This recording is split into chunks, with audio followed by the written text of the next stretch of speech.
Dove Audio presents The Hitchhiker's Guide to the Galaxy by Douglas Adams, read by the author. Chapter 30. "So there you have it," said Slarty Bartfast, making a feeble and perfunctory attempt to clear away some of the appalling mess of his study. He picked up a piece of paper from the top of a pile, but then couldn't think of anywhere else to put it, so he put it back on top of the original pile, which promptly fell over. "Deep Thought designed the Earth, we built it, and you lived on it." "And the Vogons came and destroyed it 5 minutes before the program was completed," added Arthur, not unbitterly. "Yes," said the old man, pausing to gaze hopelessly around the room.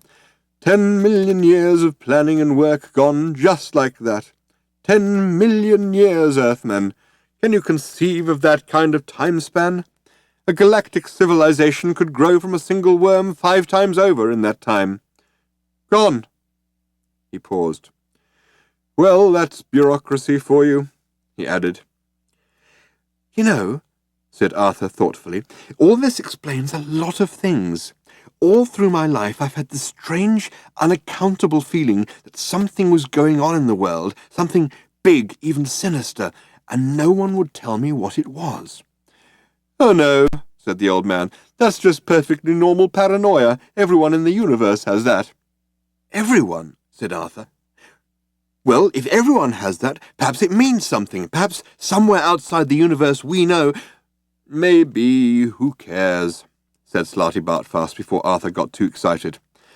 "Perhaps I'm old and tired," he continued, "but I always think that the chances of finding out what really is going on are so absurdly remote that the only thing to do is say, hang the sense of it and just keep yourself occupied.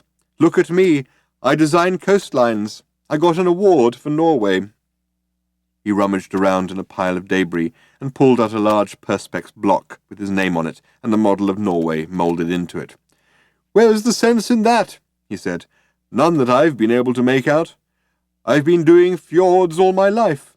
For a fleeting moment they become fashionable and I get a major award." He turned it over in his hands with a shrug and tossed it aside carelessly, but not so carelessly that it didn't land on something soft. "In this replacement Earth we're building, they've given me Africa to do, and of course I'm doing it with all fjords again, because I happen to like them, and I'm old-fashioned enough to think they give a lovely baroque feel to a continent. And they tell me it's not equatorial enough. Equatorial." He gave a hollow laugh. "What does it matter? Science has achieved some wonderful things, of course, but I'd far rather be happy than right any day." "And are you?" "No, that's where it all falls down, of course." "Pity," said Arthur with sympathy. "Sounds like quite a good lifestyle otherwise." Somewhere on the wall a small white light flashed. "Come," said Slarty Bartfast, "you are to meet the mice. Your arrival on the planet has caused considerable excitement. It has already been hailed, so I gather, as the 3rd most improbable event in the history of the universe." "What were the first 2?" said Arthur. "Oh, probably just coincidences," said Slarty Bartfast carelessly. He opened the door and stood waiting for Arthur to follow.